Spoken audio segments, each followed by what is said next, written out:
창세기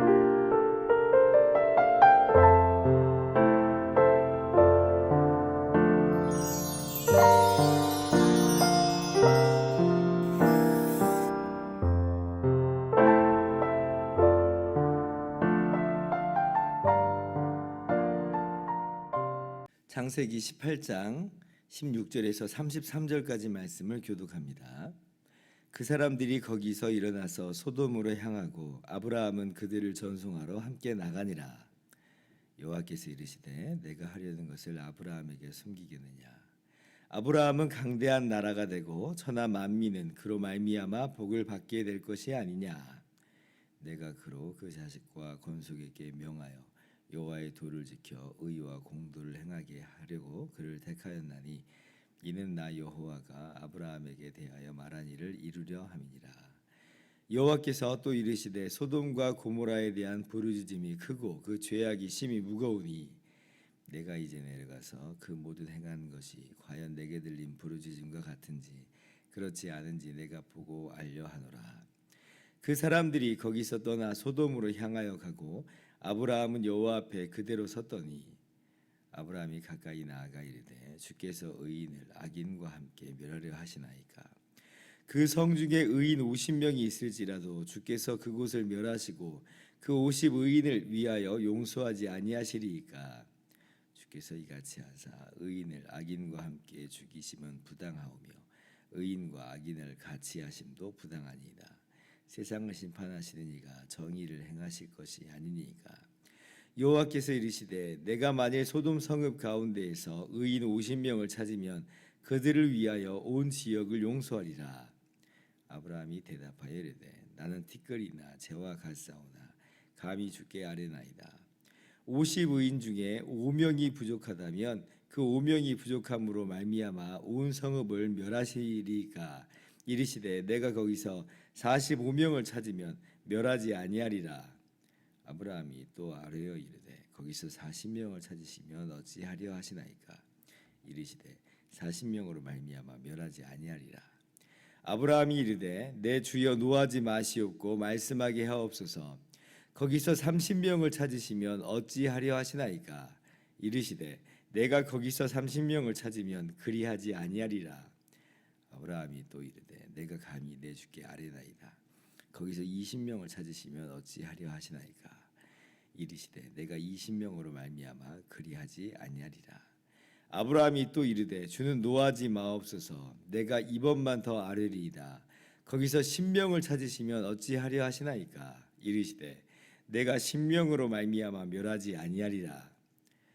여호와께서 아브라함과 말씀을 마치시고 가시니 아브라함도 자기 곳으로 돌아갔더라. 아멘. 할렐루야.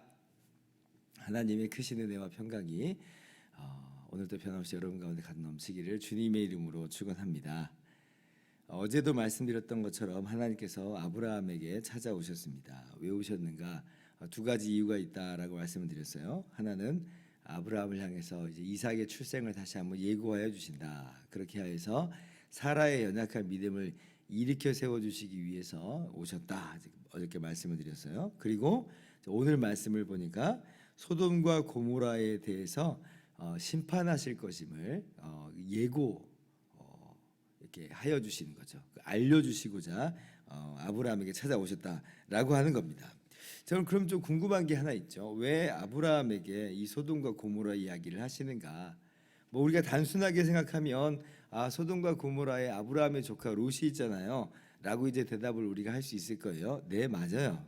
아브라함의 조카 롯이 소돔에 있기 때문에 아마 아브라함에게 소돔과 고모라의 이 미래에 대해서 말씀을 하시는 것을 우리가 충분히 이해할 수가 있습니다. 근데 여기에 담겨 있는 더 깊은 뜻을 우리가 좀 찾아볼 수 있어야 돼요.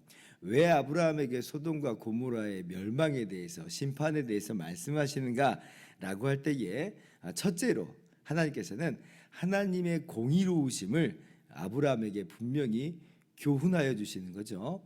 그렇게 하여서 아브라함이 어떠한 삶을 살아가야 되는지에 대해서 다시 한번 분명하게 일깨워 주시는 의미가 있습니다. 무슨 말이냐면 소돔과 고모라와 다른 의와 공의를 실천하면서 살아가는 삶이 아브라함에게 요구된다. 그러니까 아브라함에게 어떠한 삶을 하나님이 요구하시는가라고 할 때에 소돔과 고모라의 삶하고 다른 거예요. 소돔과 고모라는 멸망받을 삶이에요. 그 삶을 따라가면 안 되는 거죠. 아브라함은 어떤 삶을 살아가야 되는가라고 할 때 그것과는 구별된 소돔과 고모라하고는 분리된 의와 공의를 행하는 사람으로서 살기를 하나님께서 분명히 교훈하여 주십니다. 오늘 말씀 19절을 보면요. 자, 내가 그로 그 자식과 곤속에게 명하여 여호와의 도를 지켜 의와 공도를 행하게 하려고 그를 택하였나니 이는 나 여호와가 아브라함에게 대하여 말한 일을 이루려 함이니라 말씀하세요. 하나님께서 아브라함을 택하신 이유를 말씀하시죠. 뭐냐면 아브라함 그리고 아브라함뿐 아니라 아브라함의 자식들과 또 집에게 명하여서 가르쳐서 하나님의 도를 지켜서 행할 수 있도록 그래서 아브라함을 부르셨다는 거예요. 그러니까 아브라함과 아브라함의 모든 후손들이 따라야 될 그런 분명한 삶을 말씀하시죠. 의와 공도를 행하게 하려 하신다. 여러분 우리도 마찬가지입니다. 하나님께서 우리를 택하여 주시고 하나님의 자녀 삼아 주셨어요. 하나님께서 우리에게 복을 주셨습니다. 아브라함의 복이 바로 우리의 복이라 말씀을 드렸어요. 왜 우리에게 그렇게 복을 주시는가? 그 복을 받아 누리는 것이 그냥 그 전부고 다 끝인가라고 할 때에 신약 성경을 보니까 그렇지 않다 그렇게 말하죠. 에베소서 2장 10절을 보면 우리는 그가 만드신 바라 그리스도 예수 안에서 선한 일을 위하여 지으심을 받은 자니 이 일은 하나님이 전에 예비하사 우리로 그 안에 그 가운데서 행하게 하려 하심이라. 우리에게 복 주셨어요. 왜 그러셨는가라고 할 때에 선한 일을 위하여 우리를 구원하여 주셨다. 우리로 하여금 선한 일을 행하게 하고자 그 가운데서 행하게 하고자 그렇게 우리를 구원하여 내셨고 하나님의 자녀 삼으셨고 만복을 우리에게 주셨다라고 하는 거예요. 그래서 오늘 우리의 삶의 방향을 우리의 삶의 어떤 삶을 살아가야 될지를 다시 한번 우리가 분명하게 새겨 넣을 수 있어야겠습니다. 우리 어떤 삶을 살아야 된다? 선한 일을 행하면서 살아야죠. 의와 공의를 행하면서 살아가는 것이 우리의 마땅한 삶인 줄을 여러분 믿으시기 바랍니다. 이 세상에는 죄인이 많아서 이 세상이 망하는 게 아니에요. 이 세상에 의인들이 죄인이 돼버릴 때 망하는 것 같아요. 의인이 남아있으면 의인이 어떻게 하든지 그 삶 가운데 나아가면 사회는 괜찮아요. 그런데 우리 의인들마저도 하나님의 길을 버리고 의와 공의의 길을 버리고 자비와 긍휼의 길을 버리고 죄악된 길을 따라가 버리면 그래서 세상이 어두워지는 것 같습니다. 그래서 오늘 우리의 삶을 우리가 아름답게 가져갈 수 있어야겠습니다. 두 번째, 하나님께서 소돔과 고모라의 심판에 대해서 아브라함에게 말씀하신 이유는 뭐냐면 하나님께서 아브라함을 복의 통로로 삼으셨기 때문에 그렇습니다. 그러니까 이게 무슨 말이냐면 하나님께서 아브라함을 복의 통로로 삼으셨어요. 근데 지금 소돔과 고모라가 멸망당하는 상황 가운데 있게 됐어요. 그러면 아브라함에게 어떠한 삶을 지금 요구하시는 거겠어요? 복의 통로가 되게 하셨으니까 이 아브라함으로 하여금 소돔과 고모라를 위해서 기도할 수 있게 하시는 거예요. 기도할 수 있게. 아브라함이 복의 통로거든요. 창세기 12장 2절부터 하나님께서 일찍이 아브라함을 부르실 때 이렇게 말씀하시죠. 내가 너로 큰 민족을 이루고 내게 복을 주어 내 이름을 창대케 하리니 너는 복이 될지라. 너를 축복하는 자에게는 내가 복을 내리고 너를 저주하는 자에게는 내가 저주하리니 땅의 모든 족속이 너를 인하여 복을 얻을 것이니라. 아브라함에게 복을 주셨어요. 근데 아브라함만 이 복을 받아 누리는 게 아니라 아브라함을 통해서 땅의 모든 족속이 복을 얻게 하셨다라고 하는 거예요. 오늘 우리가 본문 속에서 아브라함의 이 소돔과 고모라를 위한 그 필사적인 기도를 우리가 봅니다. 50명이 있으면 멸하시겠습니까? 45명이 있으면 멸하시겠습니까? 40명이면 어떻게 하시겠습니까? 30명, 20명, 10명 이렇게 6번이나 반복해서 하나님께 기도하는 그런 아브라함의 모습을 잘 보여줘요. 그래서 우리로 하여금 아브라함의 기도 와 대단해, 아브라함 대단하구만 이렇게 이 아브라함의 기도를 우리가 높이 모범으로 삼게 이제 되지요. 그런데 이 아브라함의 기도는 분명히 그렇게 우리의 모범으로서 나타나야 되는 거지만 우리가 받아들여야 되는 거지만 더 깊게 보면 이미 아브라함으로 하여금 이러한 기도를 할 수 있도록 하나님께서 요구하고 계심을 우리가 볼 수가 있는 거예요.